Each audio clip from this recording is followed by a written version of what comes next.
Welcome to another episode of the KUBIK Report. In this podcast, I'm happy to have Greg Thomas. This will be our 10th podcast together. We've been covering an ongoing series of vital topics on the subject of leadership development. Greg is a business consultant, author, keynote speaker, and a personal life coach that I have known for a long time. As a reminder, you can learn more about Greg's training skills on his YouTube site. Simply type in Leadership Excellence on a YouTube homepage search bar, and you will find him. In the past, we have spoken with Greg about the importance of personal leadership. That's where we started. Then we covered the 12 principles of personal leadership. Then we spoke about servant leadership, and most recently we began to discuss how to have a fulfilling and productive day. This actually has been a very, very popularly accepted part of this series. Greg, welcome to our 10th podcast together. Well, thank you, Vic. It's hard to believe we've done 10 of these together, but looking back on them, I think they've all been not only a lot of fun, but hopefully helpful and motivational to the people who've been able to listen to the podcast. It's always a pleasure to spend some time with you.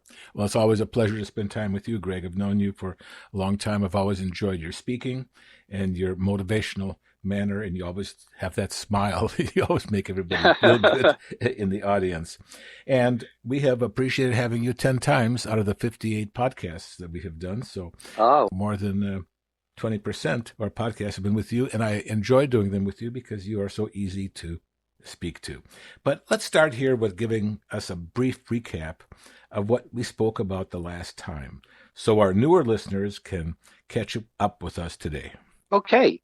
Well, we started last time by asking the question, why do so many people struggle to feel like they're accomplishing something every day, or even some days?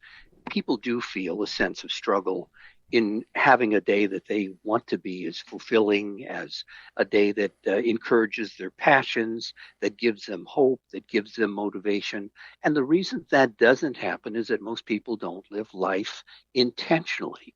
And it gets back to making our own choices. And we either make our own choices or we allow time and chance to govern our lives. And unfortunately, most people have time and chance governing their lives. They get up, they go through a ritual of unproductive steps and unproductive habits. And we were designed to live on purpose and for a purpose. So to get the most out of a day, if we want to feel like we're accomplishing something, if we want to feel that each and every day is fulfilling and productive, we have to make sure that we design that day to live on purpose and for a purpose, and just not allow shiny objects or the media or anything else to take our time, to consume our time, to waste our time. We have to lead and guide and direct it ourselves. I think last time I may have mentioned that old Scottish proverb, what may be done at any time will be done at no time. Mm-hmm. So we have to plan our day. And so that's the first reason people have a lack of personal fulfillment. And the second reason is they don't understand that there are habits or tools, we'll call some of them disciplines, that will help us to turn an average day into a great day and help us to turn a passion into personal fulfillment. And what we're talking about is the heart of life coaching, which is something I do and enjoy doing with many people. So we want to talk about, and we began last time talking about some of the tools that we can use to begin to make our days more fulfilling, more enriching. And we started out with talking about getting up in the morning and starting out with the right habits we want to create, the right environment that's going to set the standard for our whole day. And that begins with waking up with gratitude, focusing on what we have in life rather than what we don't have, being thankful for family and friends and the things that we are given in this life. And even if we're struggling with a problem, with gratitude, we can find things that we're grateful for in that situation, even if that situation is causing anxiety, even if it's a problem we're struggling with gratitude, we can find things to be appreciative for, even in very difficult situation. So look at the environment, look at what we're going through, look at what we've experienced, and realize that we have a lot to be grateful for. And then we talked about beginning our day, approximately the first 30 minutes or so, to take some quiet time for reflection.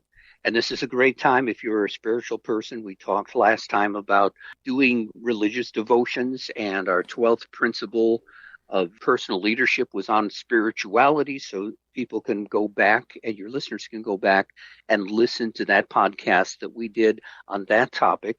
And then just taking some time with our favorite beverage. For me, it happens to be a cup of coffee, and take a few minutes early on, first thing, to think about your upcoming day with no noise, no news, no emails yet, no other distractions, just sitting there reflecting and meditating on what this day is going to bring, what we hope to get accomplished on this day, and realizing that too many distractions can dominate our lives if we don't intervene and if we don't choose not to allow those things to do that to us. So this is a time to reflect. It's a time to begin mentally the right kind of an emotional environment to prepare for a great day.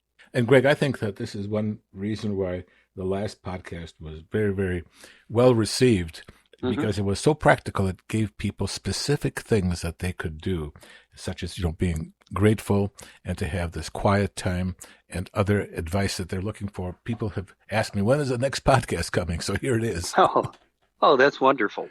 And we continue talking about starting the day off with a few positive affirmations. And this is the way that we rewire our thinking and help to minimize the negativity of our self-talk. And for most people, about 80% of our self-talk eventually degenerates into a bad memory, a painful episode, or something that's negative. So we do have to watch and guide our self-talk very carefully. And we talked about that in a previous podcast together. So the way you overcome that is you repeat a few positive affirmations. We say something to ourselves like, I am blessed. I can do it. If we're meditating, reflecting on something that's going to be difficult for the day, I can do it. I can try again. If I make a mistake, it's not the end of the world. I can do it. I'm going to make the best effort I can in doing this today. I'm going to do my best. I'm going to have an awesome day. These are positive self-affirmations that we can repeat to ourselves.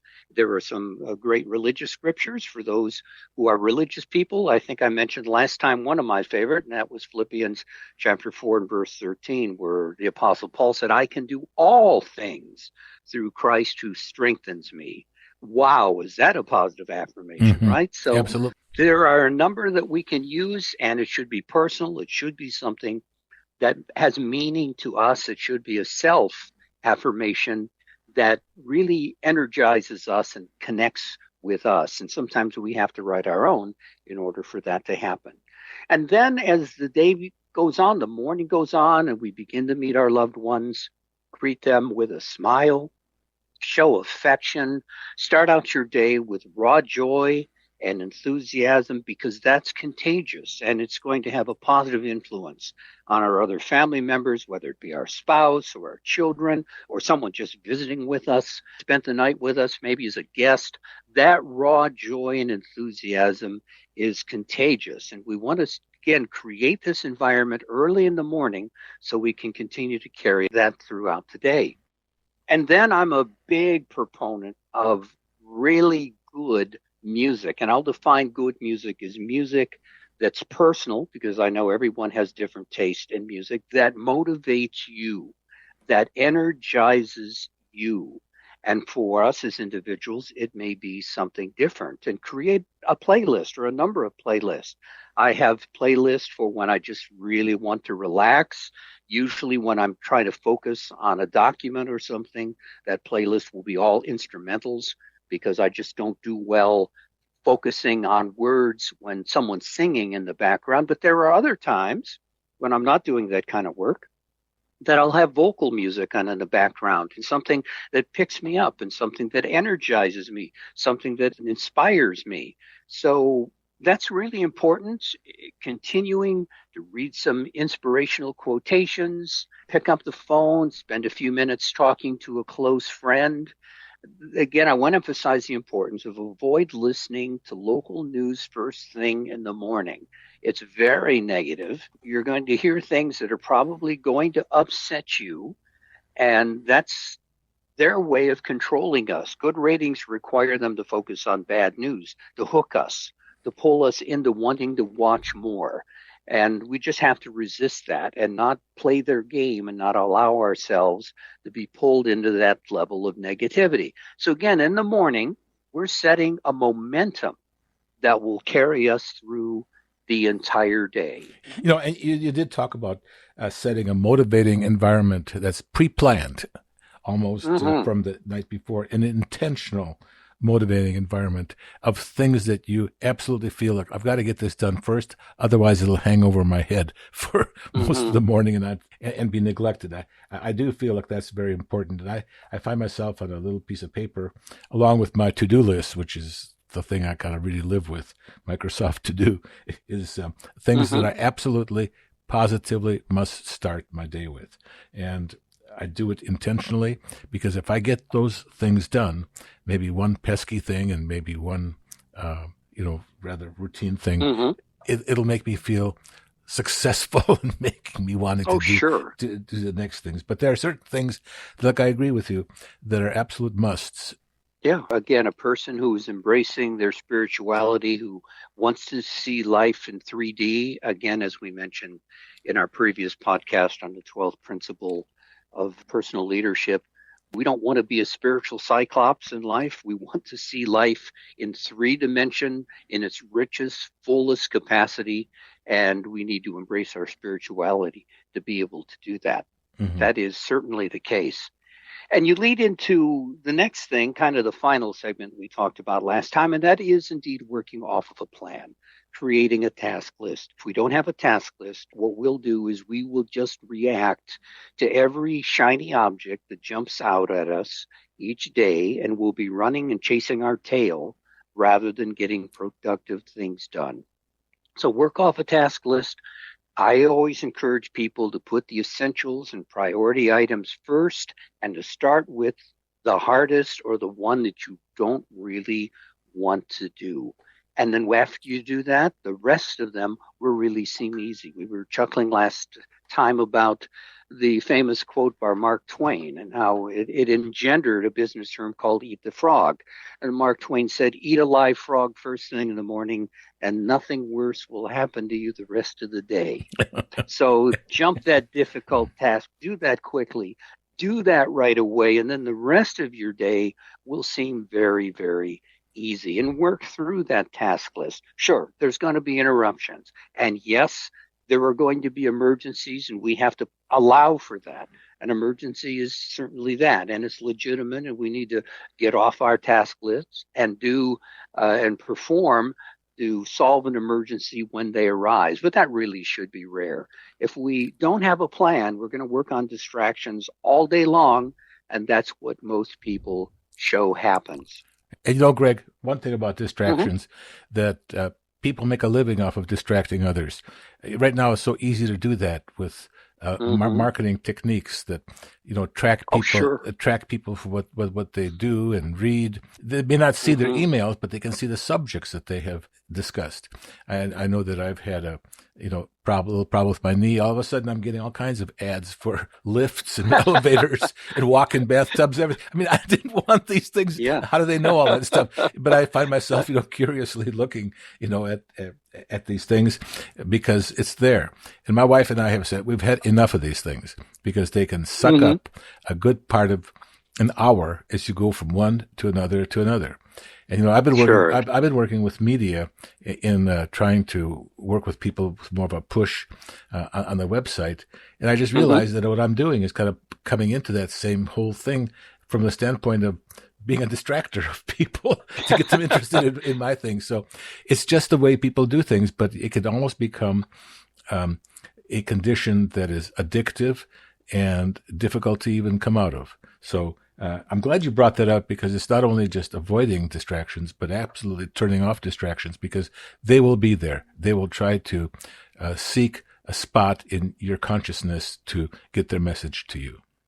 Oh, absolutely. The internet is famous for that. I mean, we're all guilty of sitting down at a search term on Google, right? You look at um, perennial plants, and the next thing you know, it's 2 hours later, and you're looking at couches. Well, it just has a way, right, of just sucking you in, and the next thing you know, you're hooked. And YouTube also is famous for that. Now, I have a YouTube site, but YouTube has recommended videos, usually on the right hand side of the screen. Their goal is to keep you on YouTube as long as humanly possible because they want to show you those ads before their videos. So you may go on there with all the intention of specifically seeing one video, but their goal is to have you there for the next 2 to 3 hours watching 25 different videos, and their algorithm is very, very clever in knowing exactly how to pull us in Mm-hmm. and how to gobble up our time. So you bring out an excellent point, Vic. So again, we would choose in this case, using this scenario, we would choose and say, you know what, I'm going to go and I'm going to look at this video and then I'm going to leave. And you would do that intentionally. You would connect, you would watch that video, and you would just promise yourself and make a disciplined effort not to be sucked in to watching all of these other videos and killing the next hour when you have really important things to do. Mm-hmm. Another thing, and from working from a plan, and recent studies are indicating this more than ever before, is as human beings, we really don't multitask very well. For a while, the big thing was learn multitasking skills, learn how to do 5 things at one time and to be distracted and go from this activity to this activity, then do a third activity, then do the first activity. And recent studies show that though females multitask better than males, as human beings, we really don't multitask very well. We waste a lot of mental energy and time switching back and forth from one unfinished task to another task and then back to another task. So the moral of this story is we're best if we can to choose something on that task list, to go ahead and tackle it and get it done.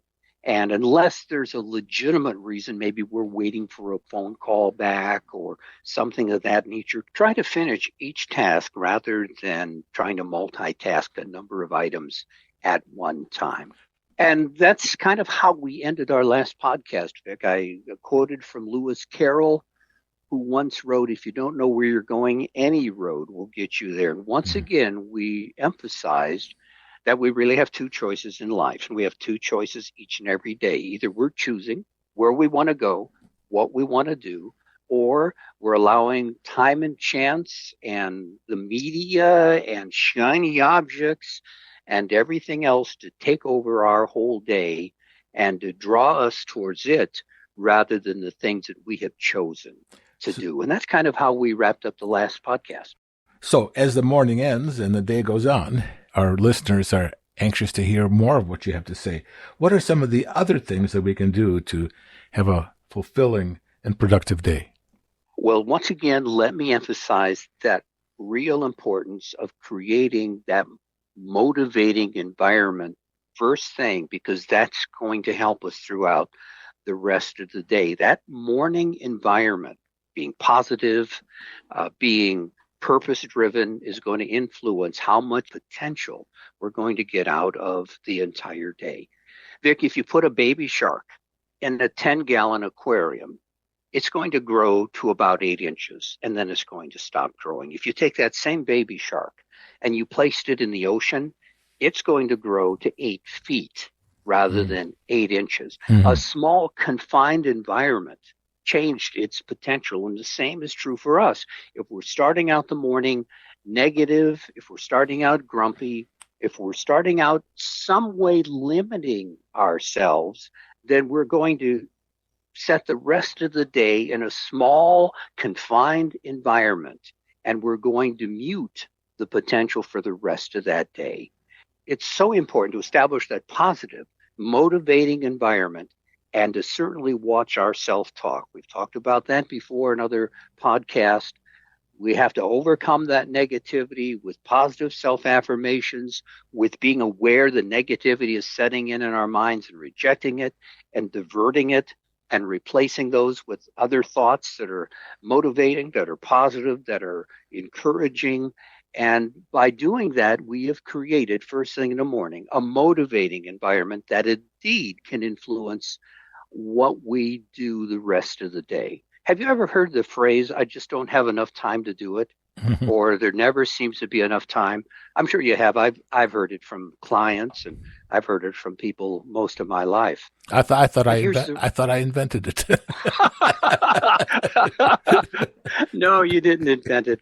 But if you worked 70 hours every week, and few people do that. I don't work 70 hours every week, but even if you worked 70 hours every single week and you slept 8 hours every single night, you would consume about 126 hours with those two activities. And since there's a total of 168 hours in a week, that leaves 42 hours over a full normal work week to do whatever it is you really, really want to do, even if you worked 70 hours every week and slept 8 hours a night. And yes, I realize we have to eat and we have to practice self-care and take care of ourselves and clean ourselves, and we need to communicate with our loved ones and spend time with them. I understand all that. But the moral of the story is that there's more time available to do the things we want to do than we sometimes admit or realize. We have to be careful not to use that phraseology as just a reason not to do the things we need to do. And oftentimes we'll use that phraseology because we are overwhelmed. We spend too much time on low payoff activities, or we spend too much time chasing those shiny objects rather than focusing and spending time on the things that are really important. So I want to talk about the difference between high payoff activities and low payoff activities, because this is really important as we're going through the day. High payoff activities in our lives are something that connects with our stated values and goals. And the characteristics of something that's a high importance payoff activity is it's directly related to our goals. Usually it can't be delegated. It's so important. It's something that we have to do ourselves or feel that we need to do ourselves. And high importance payoff activities are oftentimes unpleasant, difficult, or risky, because to take us from point A to point B, there's usually a level of risk or difficulty involved. After all, that's why it's high payoff. So that's high payoff activities. And that's one important area of our life, and frankly, the things that we should be focusing on. And then there are the low importance payoff activities in life. And these are things that we do sometimes habitually, but they offer very little in return. And their characteristics usually are they're not related to our goals. Oftentimes they're related to someone else's goal, but not our goals. They're often comfortable and uncreative, low payoff activities. And they're usually not risky. Often they are routine and trivial and habitual, and something that we've been doing for a long time that we continue doing, something that's outlived its purpose that we continue to do because we've always done it. And those end up being low importance payoff activities. So as we go through the day, we can learn to redeem time for our own professional and personal needs by beginning to separate. And we can even create a list if it's a real problem going on in our lives right now, the high importance payoff activities from the low importance payoff activities, and to focus on the high payoff activities. Stop spending so much time on the low importance payoff activities so we can review our habits. I've had clients tell me that they've been getting magazine subscriptions, a particular magazine for 20 years, for example. They don't even read it. They've outgrown it. They had an interest 20 years ago, and that interest is long gone, and they're still subscribing to magazines and feel an obligation to thumb through the magazines since they're paying for it. I've had other clients say they joined clubs 15, 20 years ago and they pay membership dues and they stopped going to the clubs because they outgrew them. And here it's still eating up their time, eating up their resources. And these have become low important payoff activities, even though at one time they may have served us well. Sometimes it's a subscribe to a newsletter that you get so excited about, and you read two or three of them, but then you don't want to unsubscribe. It's easy to unsubscribe. And actually, yeah, absolutely. Not too long ago, I kind of went through all the stuff that I had. I said, I don't need this. I don't need that. It was good at one time, but there's so many people that want you to hook you by getting you to subscribe to them. Yeah, and it's as we grow and mature, our interests change. And hobbies or interests that we had 20 years ago, we may have learned all we want to know about that topic or subject, or we may have moved on to higher level hobbies or goals or whatever. And there's nothing wrong with doing that. And that's why it's important every once in a while to sit down and analyze those high important payoff activities from the others and begin to focus and make sure we're focusing on the truly important things. And this also includes learning to kindly say no to ourselves and to others. A number of times I have people come to me from the community and others who ask me to do something that frankly would just be a large dedication of my time. And I'll tell them, I'm really flattered. I appreciate the opportunity, but that's not my wheelhouse. Or I'm not really good at that. After all, I know what I'm good at and I know what I'm not good at. And why involve yourself in some task or activity that someone asks you to do if you're not really that good at it? Usually there are other people who can do a much better job. So learning to kindly say no to ourselves, and that's self-discipline, and that's saying no to ourselves that we're not being pulled into those lower importance payoff activities, saying no to others who are sincere and maybe they do need our help and maybe we could help in a certain way, but it might be a task or an activity that we're not really suited for. There's nothing wrong with saying no. And I know some personality types really struggle to say no to other people. But again, if you're unwilling to do that, you're going to eventually end up with a lot of low importance payoff activities. You know, Greg, one thing that I think might be very helpful is if you could give us some specifics, because people say, you know, of things that people could identify with. This is important, this is not important. I know that many things are determined by the kind of person, what the interest is. But I do know that I have things that I'm good at, but then I find myself doing things that are probably less important because they're easy and you feel like you've accomplished something, even though it's not the cost reward thing. But perhaps you could give us some specifics. People have been listening to this series of podcasts as far away as Africa, who are, you know, listening with great interest to this, and how they can improve their life and how they can improve getting something out of the 24 hours that they have facing them. Sure.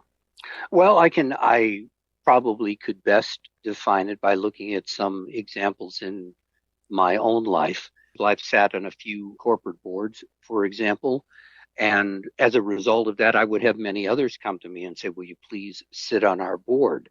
And even though I enjoy sitting on corporate boards, I don't happen to believe that's the best use of my talents or my time. So while serving on a couple, I was unwilling to serve on a third or a fourth or a fifth.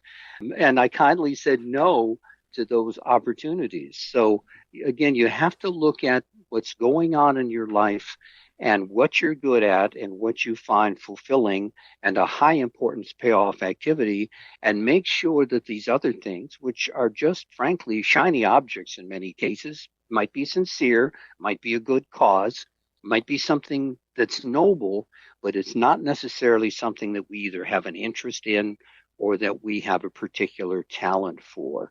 So it could be a number of situations. It may be a family member that comes and asks you to help them put on a roof. Well, I can barely walk on flat ground. So for me to get up on someone's roof and risk my life. And frankly, I don't know how to put on a roof. I'm probably the last person you want putting on your roof because I'm klutzy on top of an angle. And number two, I just wouldn't know how to attach the shingle correctly to the roof. So even though I might be helpful, and when someone asks me that, I would actually be doing them a favor to say, that's not really what I'm gifted for. Now, maybe while you're putting on a roof, I'll come over and bring you beverages. Or, I'll come over and help hand shingles up the ladder to people who are on the roof. But I'm going to kindly say no to that activity because it's just not something that I do well or I would feel comfortable doing. And so that's just a small example of making sure that we're separating those high payoff activities from the low payoff activities. And you shouldn't feel There's some, guilty. And you no. shouldn't feel guilty for not, climbing a roof, Mm-hmm. because you can't really. You're not don't do that in your day to day work when there are other people who do that type of thing and can do it well. Do not feel guilty if you decline something that is not your strength or is not a really good activity for you to get involved in. You can offer to do something else and help in a different way, but never feel guilty about saying no to something that you have a legitimate reason for saying no to. Tying in with the high payoff activities and the low payoff activities, I'm going to look at as our day goes on from a slightly different angle. And that is knowing the difference between something that's urgent and something that's important. First of all, Mm-hmm. we're going to define something that's important. So something comes up and it's important. That means it's of much significant or consequence, and something that's important, we need to act on it. We need to either do it immediately if it's more of an emergency situation, or we need to add it to our task list. And as we get to it, go ahead and take care of it because it's significant, because it has consequence and we need to work on it. Now, the shiny object from being important is something that comes upon us that appears to be urgent. The word urgent means something that's pressing, something that's compelling us and makes us feel like we need to take immediate action on it, or we need to give it our immediate attention. And usually it's other people who are trying to get us to do something that they want us to do. So they will make something seem to be urgent, and we'll feel that pressure, almost that sense of anxiety to drop what we're doing and to do something because we're being compelled to do it. We're being pressed into immediate action by this sense of urgency. So we're allowing it to act on us. And the noise of that sense of urgency creates the illusion that it's important, where in essence, it's a pressing feeling that's being put upon us by something rather than truly being important. So know the difference and don't let urgent control your day and control all of your effectiveness and your ability to get things done. Some hardworking, very sincere people I know have acquired actually an urgency addiction. Their whole days are filled with people putting on them a sense of urgency. Few important things get done as they basically consume their day, even using a task list, working on urgent things that are, again, that feeling, that compelling of being pressed into action, rather than things that are truly important. Now, what I do in my schedule is late afternoon, I have a period of time in which anything that comes in during the day that feels urgent and I know is not important, then I put that on my task list and I spend an hour in the afternoon taking care of those 3 or 4 urgent things that came in during the day.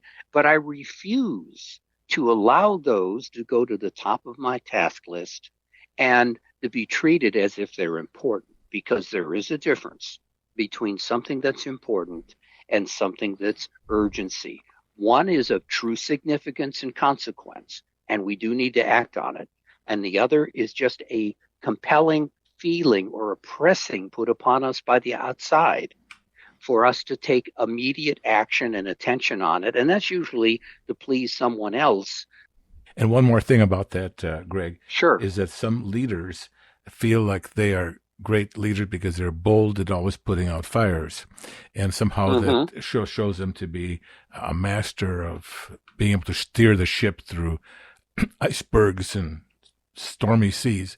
Well, yes and no. I find that people can make something very, very urgent where you drop things that you really need to be doing. Even boards, I don't know if you had this experience, like to be able to spend a lot of time on things that are of less importance. Sometimes they're a personnel matter, and they'll spend a lot of time on that.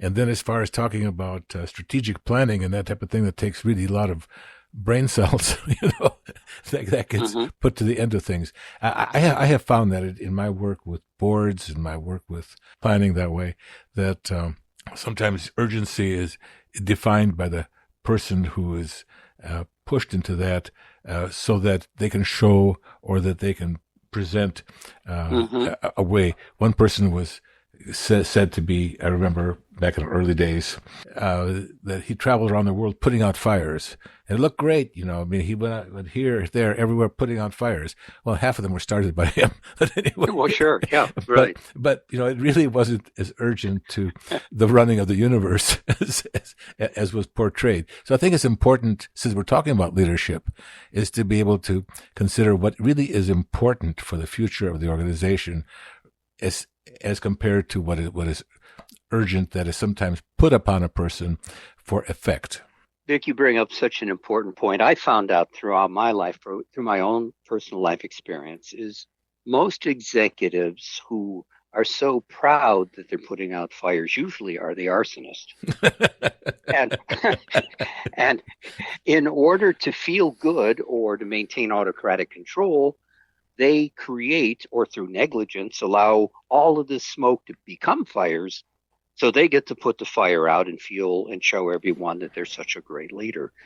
Great leaders are intervening and setting the right culture and environment so that the smoke never becomes a fire in the first place. So you hit the nail right on the head there, Vic.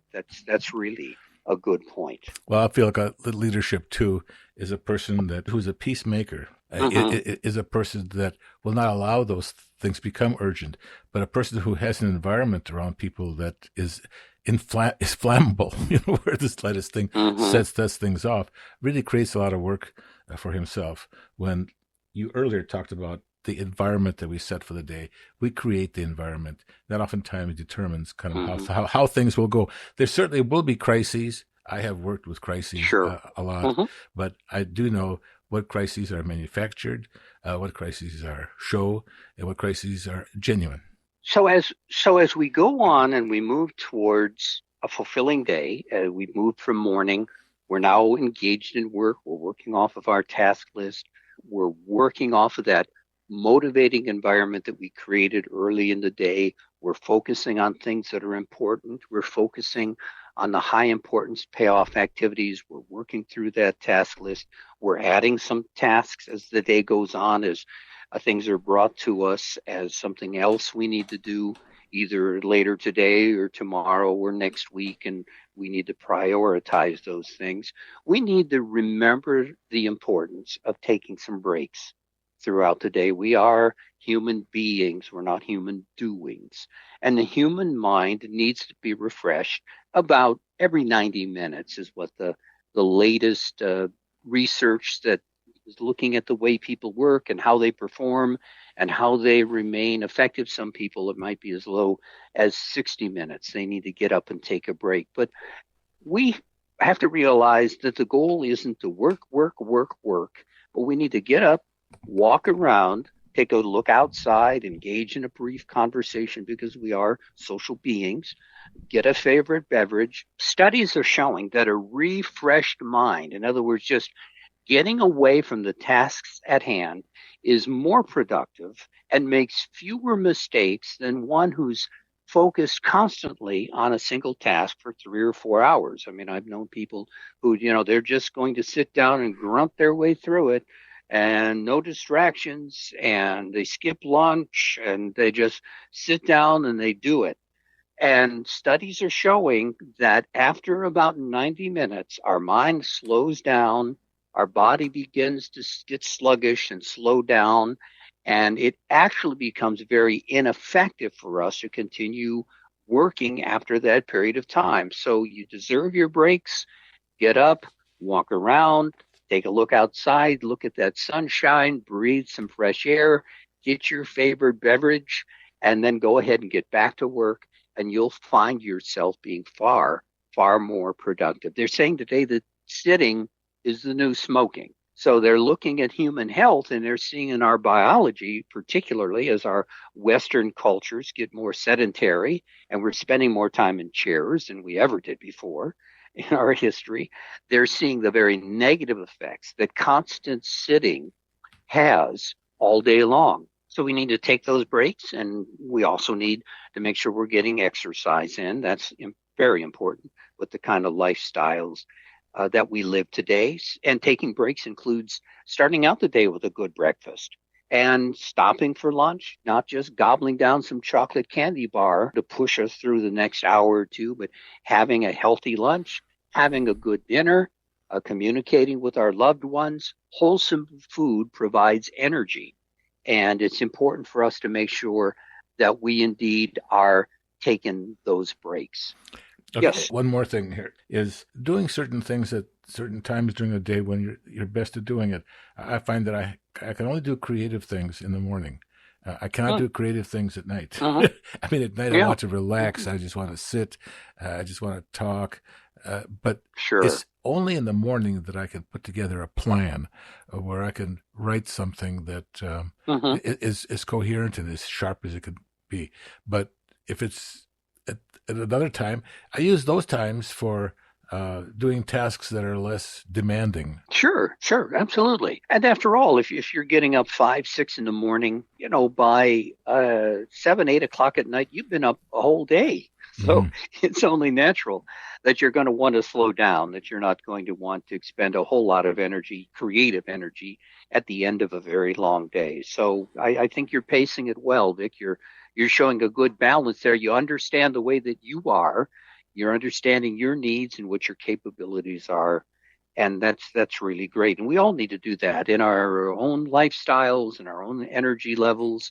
And I know some folks have mobility issues, and some of the people listening to this are quite elderly, so they're limited on what they can do.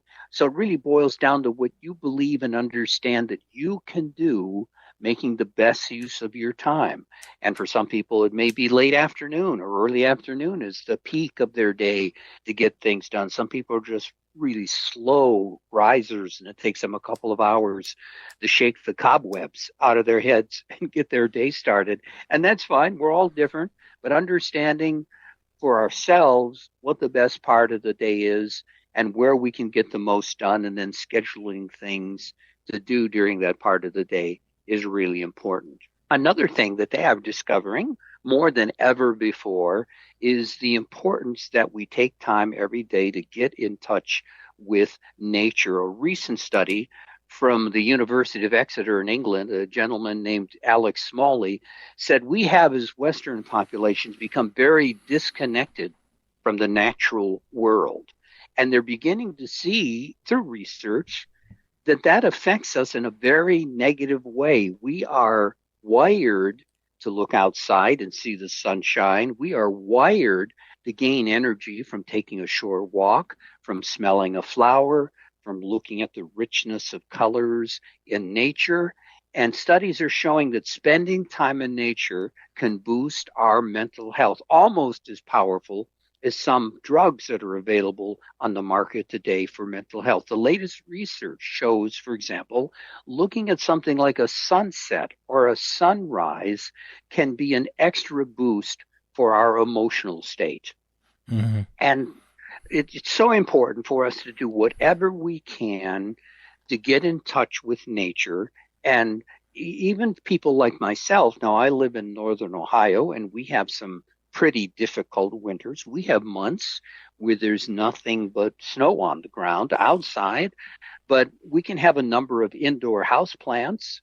We can make sure we're touching nature by looking at those plants every day, when appropriate, watering them, allowing the naturalness of that to purify the air in our rooms, and to have our homes a little bit more of a living environment by having some indoor house plants that are appropriate for shade or bright sun or whatever. And this is the way that, kind of like a hack for those of us that live in cold winter climates, that we can use to make sure we're getting in touch with nature. Another hack that some studies have shown that I thought are quite interesting is if you have access to YouTube, you can actually look at some videos in 4K, and our mind doesn't know the difference. If you have a screen that's big enough, you can watch a beautiful little nature scene, a park or a beach or mountains and the wind rustling through the trees,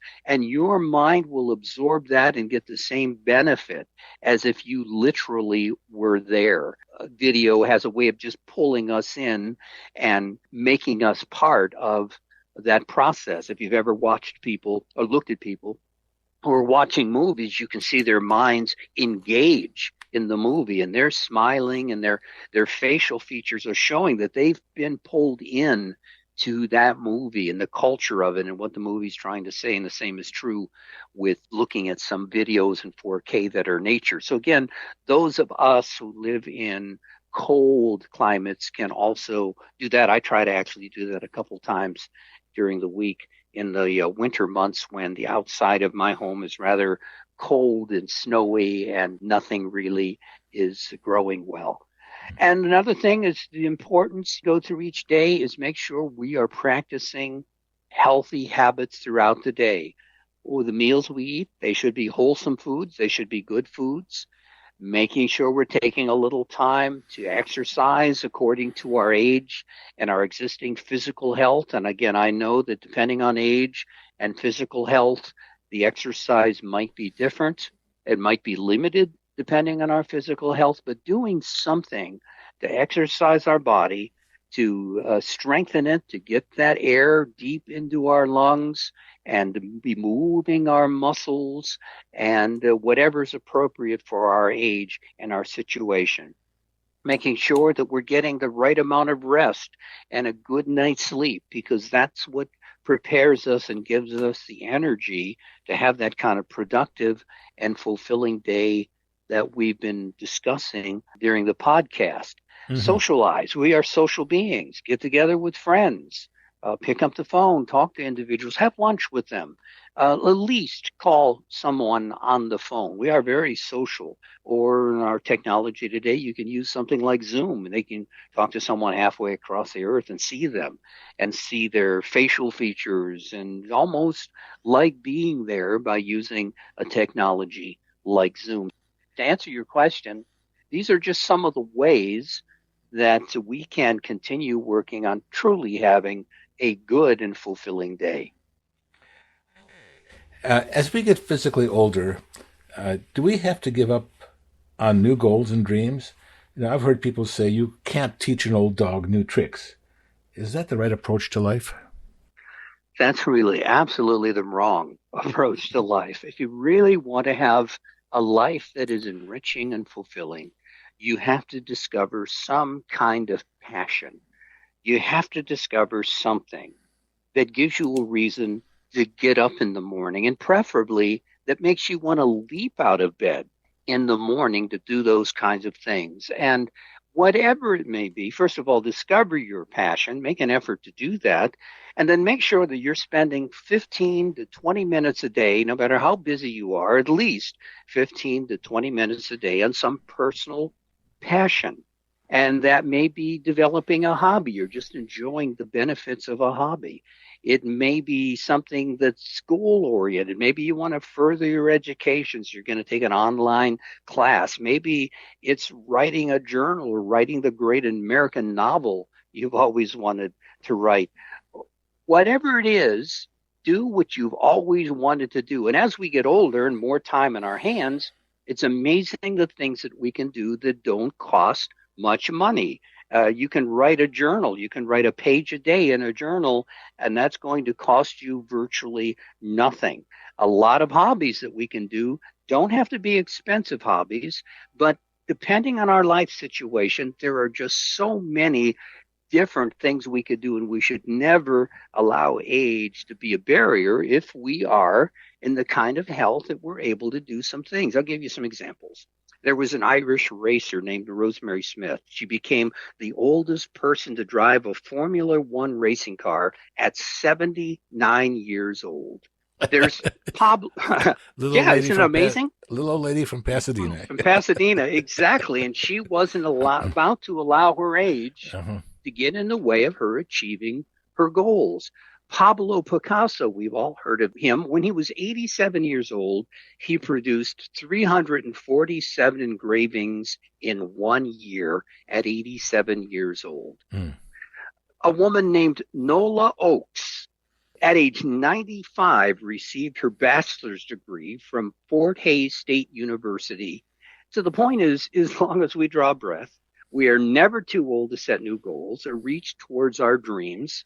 And that is so important for us to realize and not to give up and not to buy in to our culture that just basically says, sit around the house with no purpose and no goals and let us tell you what you should think and let us consume your time and let us establish all of your goals and everything that you're going to do. We're all aware of Kentucky Fried Chicken, right? Well, Colonel Harlan Sanders started Kentucky Fried Chicken when he was 65 years old. And this was a man who experienced a number of failures in his life, in his business life, in his personal life. My favorite that I read about him is at one time he was a lawyer, but he got in a fist fight with a client in a courtroom, and that ended his career as a lawyer because no one would hire him after he got in a fist fight with his own client.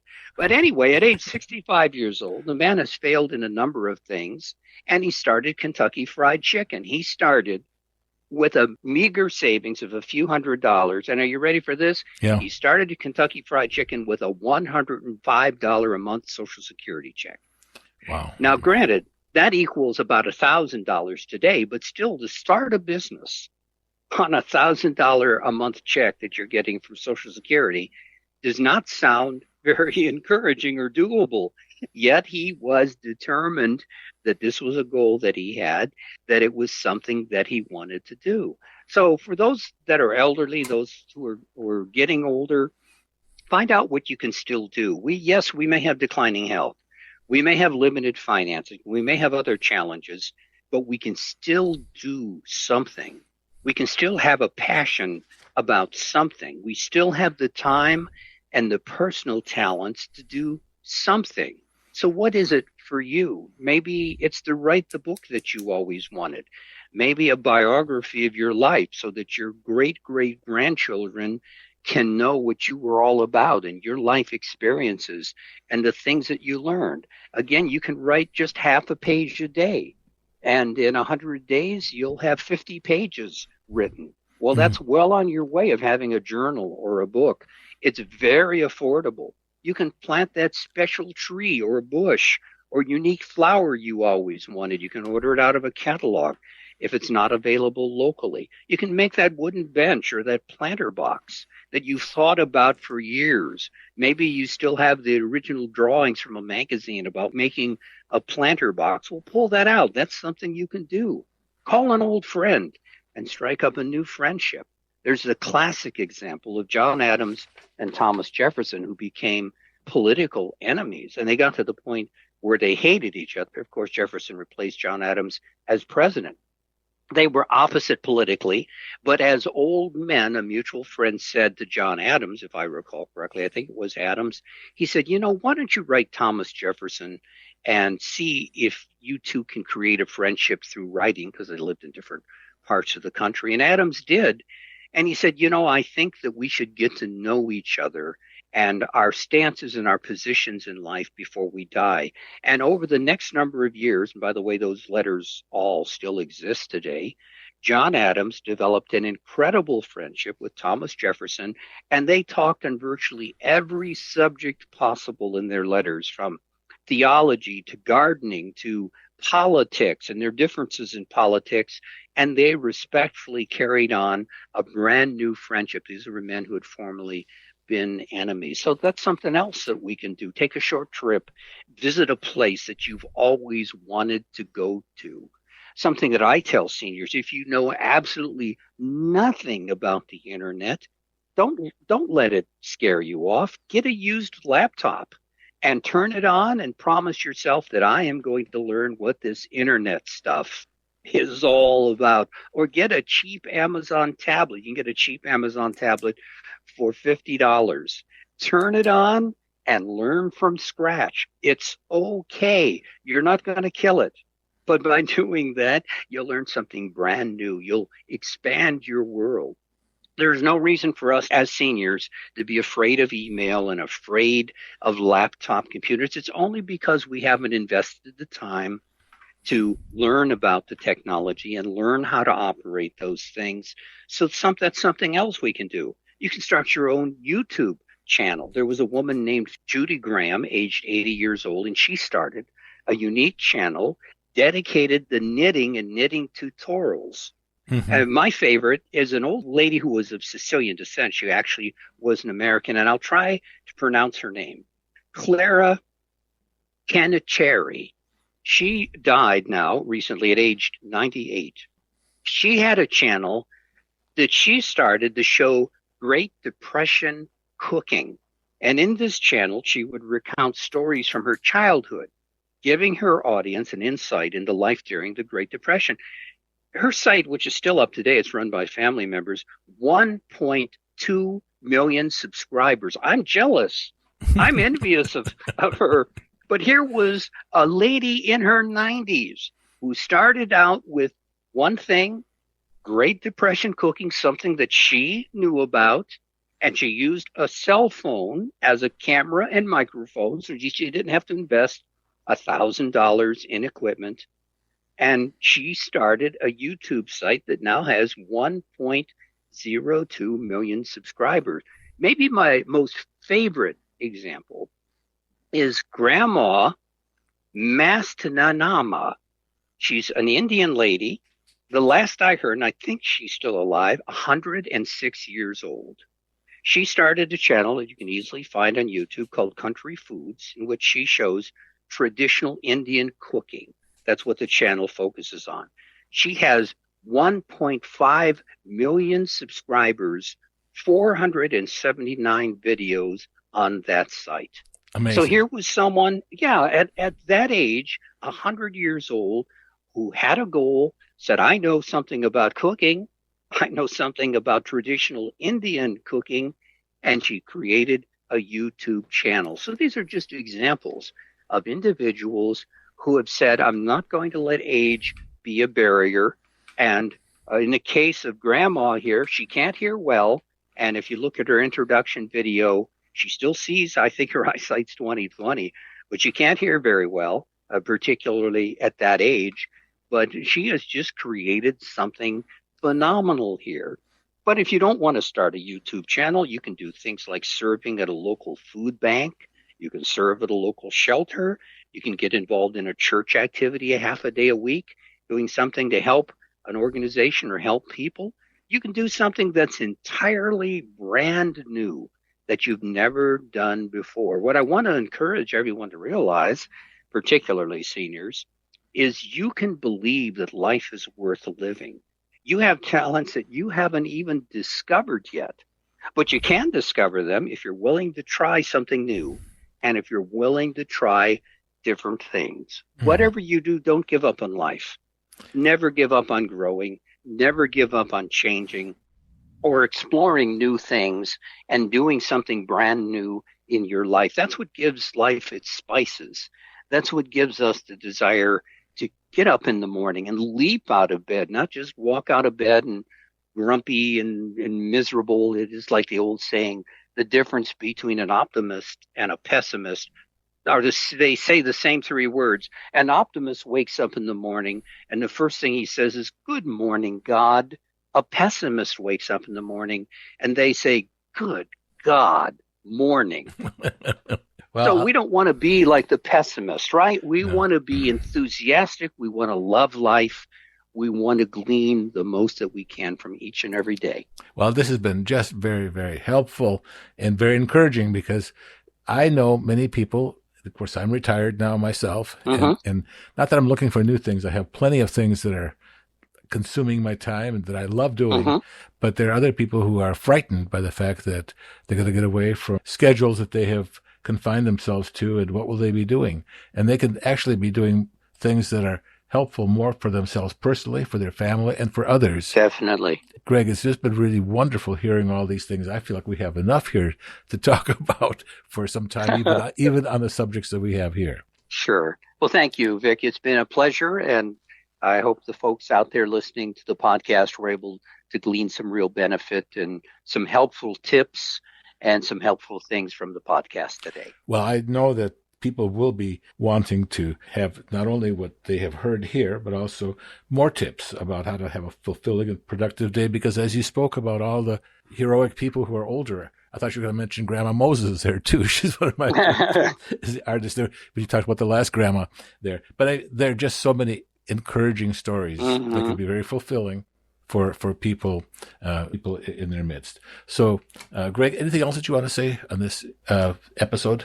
No, just thanks so much for your time today, and I look forward to us getting together again, Vic. Well, I do too, because I know that people ask about this podcast, and I just want to remind you again that you can learn more about Greg's training skills on his YouTube site, and it's easy to find. Type in Leadership Excellence on the YouTube homepage search bar, and you will find him. And also, I wanted to mention that Greg has two books that he has make available at Amazon: Making Life's Puzzle Pieces Fit, and also 52 Leadership Tips. We'll mention these in the notes here with the podcast. So, Greg, it's been wonderful having you. Thank you so much. Thank you, Vic. It's been a pleasure. We thank you, our listeners, for joining us here today for the KUBIK Report. If you have enjoyed this podcast, please share it and tell your friends about it. We can be found on a variety of platforms, including Podbean, which includes information about this podcast, Apple and Google Podcasts, Spotify, iHeartRadio, Amazon Music, Audible, Pocket Caster, and other podcasting platforms. You can easily find us on any browser address bar by simply typing in the words, The KUBIK Report, and there we are. We'd love to hear from you. We'd love to hear your impressions and suggestions. So write to us at vkubik@gmail.com, vkubik@gmail.com. Again, thank you for listening. Come back soon for more.